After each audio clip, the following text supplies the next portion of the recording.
В 2000 году 17-летняя Тиффани Адамс получила травму позвоночника и оказалась в инвалидном кресле. Однако девушка не отчаялась, а решила на собственном примере доказать, что жизнь на этом не заканчивается. Сегодня Тиффани – тренер, актриса, мотиватор, модель и популярный блогер. Несмотря на паралич нижней части тела, она ведет полноценную жизнь и помогает другим посмотреть на мир другими глазами. Тиффани родилась в 1983 году, и на данное время ей 40 лет. В 2000 году девушка вместе с друзьями попали в аварию, когда в них на скорости почти 200 км в час врезался пьяный водитель.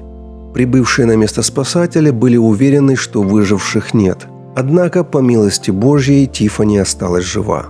После 3-недельной комы Тиффани пришла в себя и узнала, что ее друзья погибли, а из-за повреждений позвоночника ее нижнюю часть тела парализовала. Тем не менее, она не опустила рук и решила молиться и сражаться за свою мечту. Девушка всегда мечтала стать актрисой и моделью. После больницы Тиффани вернулась в школу и успешно закончила ее. Затем она поступила в колледж. Получив высшее образование, Тиффани вновь вспомнила о своей мечте. Для этого она переехала в Лос-Анджелес, начала посещать хостинги и отправилась в спортзал. Тиффани вспоминает: «Уже через полгода после аварии я сама села за руль.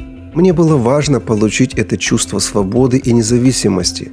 Его нет, когда ты катаешься в инвалидном кресле». Поначалу Тиффани не обходилась без помощи персонального тренера, но уже год спустя сама начала проводить собрания для других. «Вообще-то я хороший тренер. Могу сказать своим подопечным: «Эй, если я смогла это сделать, то и ты сможешь», – шутит Тиффани.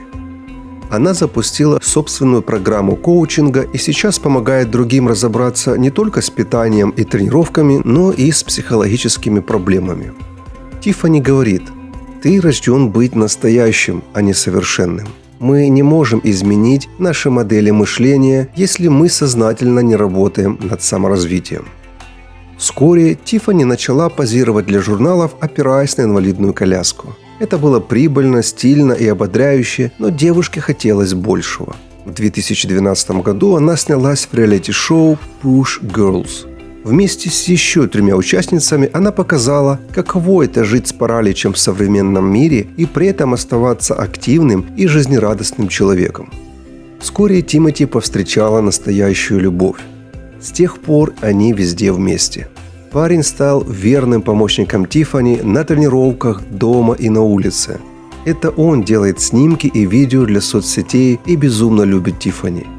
В Инстаграм она написала так о своем возлюбленном: «Бог подготовил нас друг для друга после того, как мы оба крестились в 2015 году примерно в одно и то же время, так и не встретившись.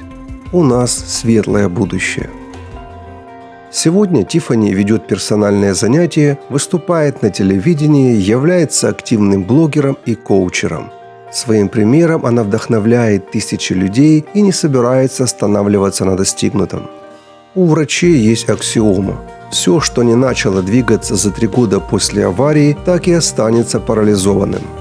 Тиффани не чувствует ног больше 16 лет, но не отчаивается. Девушка регулярно берет металлические ходунки и заставляет себя делать несколько шагов. Да, больно. Да, прогресс почти незаметен. Но стойкая и упрямая Тиффани раз за разом верой встает с коляски, рассчитывая, что когда-нибудь сможет ходить, как это было до аварии. Смотря глазами веры, Тиффани регулярно делает фото и видео без инвалидного кресла, как будто она уже победила паралич, а все части ее тела функционируют нормально. Молодец, так держать. Мы желаем Тиффани побыстрее достичь этой цели. Вера у нее есть, усердие тоже есть, а значит, все получится. А что вы думаете о Тиффани? Не стесняйтесь оставить комментарии. Если видео было полезным, поделитесь ссылкой с друзьями и поставьте лайк. Ссылки на видео с другими удивительными людьми вы найдете в первом комментарии под этим видео или в плейлистах.